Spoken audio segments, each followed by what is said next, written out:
Reka nsubire ndabaha ikaze nshuti banywanyi bacu kuri mwe mwese mumviriza amakuru n'ibiganiro dutambutsa kuri imbonesha kure yacu ari nayo yanyu ya Burundi News TV. Aka kanya ndababwira ukuri amakuru akomeye cyane yejeje kudushikira nga mu gihugu cyacu Burundi n'yandi ariko aravugwa irya nino mu karere k'ibiyaga binini vyose turaza kubigaruka ko muri aya makuru yacu akomeye cyane nga mu gihugu cyacu Burundi. Mwarahejeje imisi mumbaza amakuru ajanye n'umugambi wo gutembagaza ubutegetsi nga mu gihugu cyacu Burundi kuri ubungu w'ingingo nkuru turaza kuzifatira kuri ayo makuru.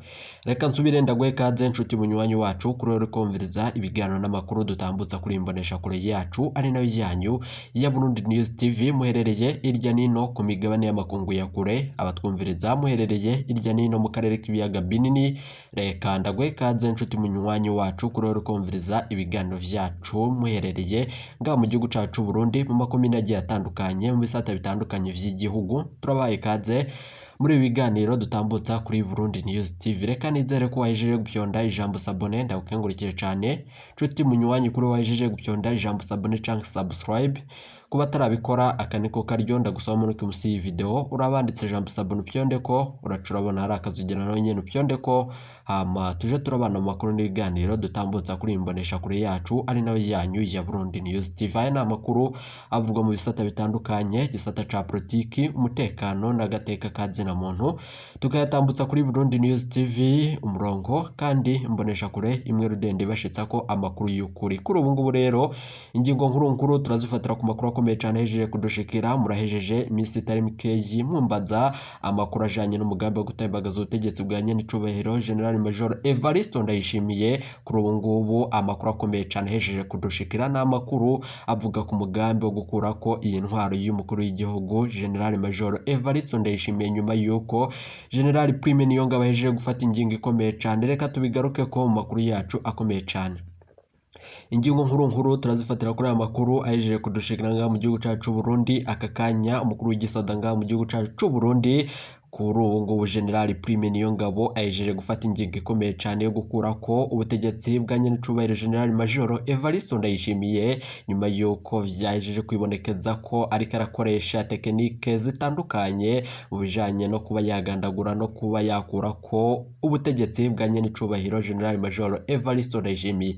Ivyo vyose turaza kubigaruka ko mu makuru akomeye cyane. Ingingo amakuru akomeye cyane adushikiye aka kanya biravugwa ko General Prime Niyongabo yobahejeje kuba atanga itegeko giturumbuka nyuma yuko aka kanya atamusoda numwe mu gihugu cy'u Burundi arekuriwe kuba yatoroka canke akarenka inkambi atabiherewe ububasha. Ivyo vyose rero turabigaruka ko muri aya makuru yacu akomeye cyane. Inama giturumbuka ivyo vyose biba nyuma yuko General Prime Niyongabo haheze imisi itari mikeyi umvikana amakuru yuko yoba ariko arakoresha amanama aba general bakomeye ngaha mu gihugu cyacu cy'u Burundi. Ivyo vyose rero turabigaruka ko muri aya makuru yacu dutambutsa kuri Burundi News TV.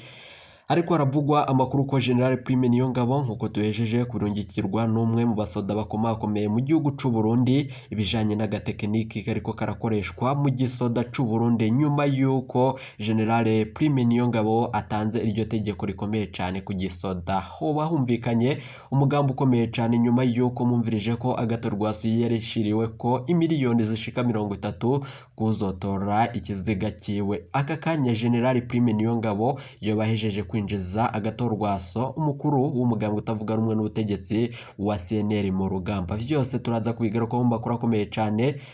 General Major Evariste Ndayishimiye bari mu mazabira nyuma yuko ibihangange biriko birashiramwo mabisi. Vyose turabigaruka ko muri aya makuru yacu akomeye cyane kandi ahejeje kudushikira nga mu gihugu cyacu Burundi. Reveriyano Ndikuriyo yoba agiye kubogozwa nyuma y'amajambo akomeye cyane yavuze kuri agatorwaso na za miliyoni yoba yarashiriwe ko. Vyose turabigaruka ko muri aya makuru yacu. Tekinike Bruit de Buy iriko irakoreshwa ku rugamba mu gisoda cy'u Burundi.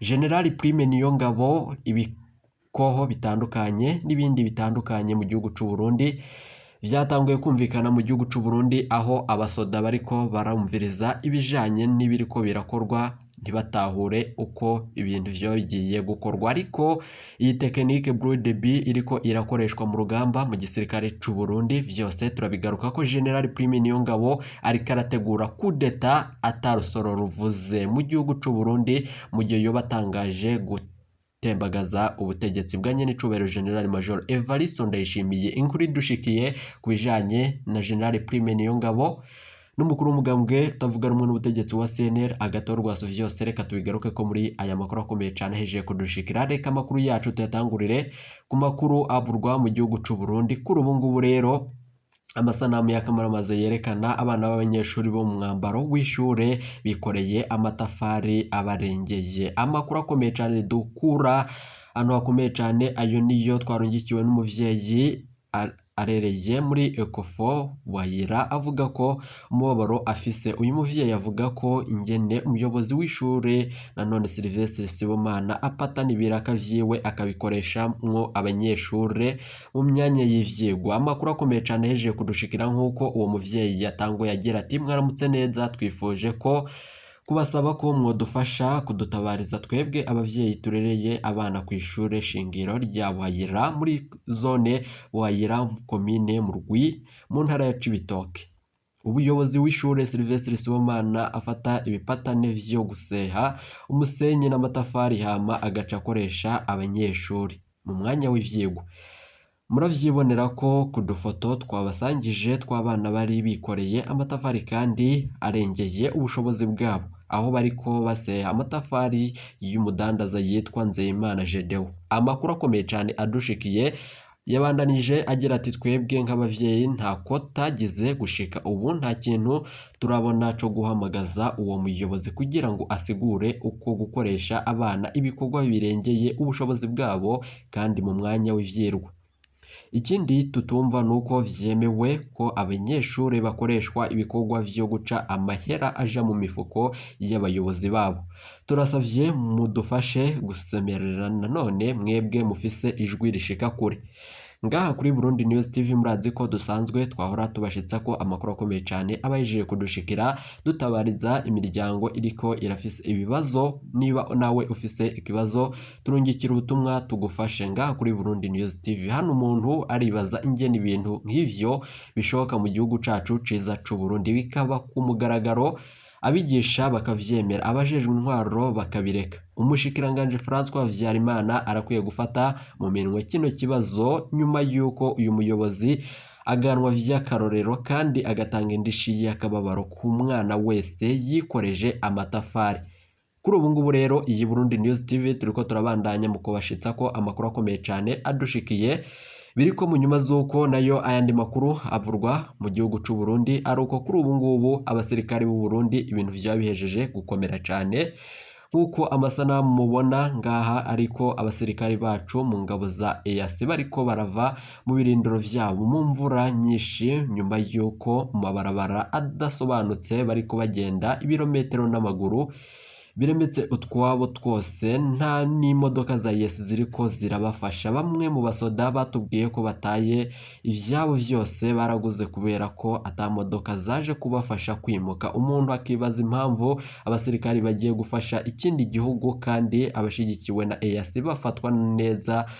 Ibi vyose rero turabigaruka ko muri aya makuru yacu. Ubutegetsi bw'u Burundi bwa bwaragurishije abasirikari muri Republika Iharanira Intwaro Rusangi ya Kongo, harimwo abategetsi bariko baribonekeza mu bikorwa bitandukanye mu gukurura bishira. Ibi vyose rero turabigaruka ko muri aya makuru yacu. Nta kintu kibi nk'uburongozi bubi mu gihugu c'u Burundi. Ni gute umuntu aba afise ibanga ryo kuja hagati y'abavukanyi bariko baragwana akizerwa nanone ko bose hanyuma agahitamwo kwifatanya n'uruhande rumwe, agakina nanone ibintu bitandukanye nko kwibonekeza mu bijanye no kurungika abasirikari b'igihugu c'u Burundi, abana b'u Burundi mu ntambara kandi atamuvyeyi abifise ko amakuru. Kuri ubu ngubu rero leta vyeyi yoba igiye guhinduka leta nkozi y'ikibi nk'uko bibandanya vyibonekeza ngaha mu gihugu cacu Burundi. Ni gute umutegetsi akongera agakina akazi k'ubu missionnaire, ivyo bikaba gutyo mu gihe Perezida Evariste Ndayishimiye ari urongoye umuryango wa EAC? Ibi vyose biterwa n'ubukunzi bw'inda bw'abatwara igihugu cacu c'u Burundi. Vuba tuzobaha amakuru y'ingene abategetsi b'u Burundi bariko baraca amahera ku ngabo z'u Burundi. Abasoda bacu ntaco bakorera muri RDC, mu gihe abatwara igihugu n'igisoda bariko binjiza amamiliyoni y'amadolari. Imiryango y'abapfirayo nta shumbusho ironka iyo igeze inama ikamenyeshwa ko ababo baguyeyo. Runo rudandazwa rw'abana b'u Burundi turarugaruka ku makuru yacu akomeye cyane, ni ibintu bibabaje cyane. Abenegihugu turakwiye gufata ingingo ikomeye cyane mu gihe igihugu cy'u Burundi kitariko kirakora ibintu gikwiye kandi kitariko kirakora ivyo kijejwe. Leta y'u Burundi irakwiye gufata ingingo ikomeye cyane.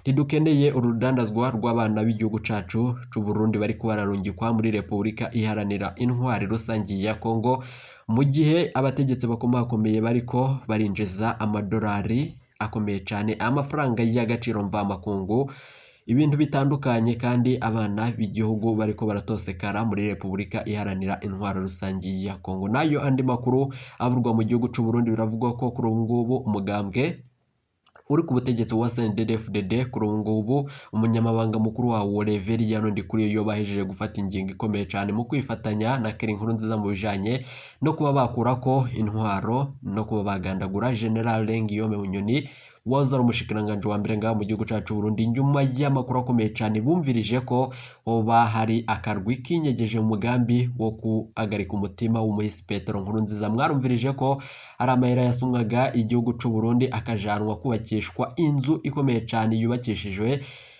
inzahabu mu gihugu cy'u Burundi. Mwarumvirije ko hari amahera abura mu gihugu cy'u Burundi akajanwa mu makungu n'ibindi bitandukanye, ari navyo kuri ubu ngubu igihugu cy'u Burundi coba kigeze aho umwansi yifuza kubijanye n'amahera y'agaciro. Mwarumvirije ibintu bikomeye cyane mu gihugu cy'u Burundi, ariko ngaha tukaba tugarutse ngo tubibashitse ko vyose mw'idonido ry'amakuru tuba twabandanije mu gukoranya kandi tukayegeranya amakuru abenegihugu mwaranyegeje ngaha kuri Burundi News TV, turayegeranya tukayabashitsa ko yose idonido. Kuri ubu ngubu rero umukuru w'igihugu General Major Evariste Ndayishimiye bagiye guhura n'akaga nyuma y'uko General Prime Niyongabo afashe ingingo ikomeye cyane mu gisoda. Igisoda coba kigiye gutanguza intambara ku mukuru w'igihugu Nyenicubahiro Major Evariste Ndayishimiye. Abasirikare sinzi bari ku micungararo mu gisagara c'ubutunzi i Bujumbura. Amakuru akomeye cyane nuko kuri ubu ngubu umurwa mukuru wa politike Igitega ibintu vyo bihejeje gukomera cyane nyuma yuko General Prime Niyongabo bahejeje gufata ingingo ikomeye cyane mu gisoda c'u Burundi. Hariko harakoreshwa tekinike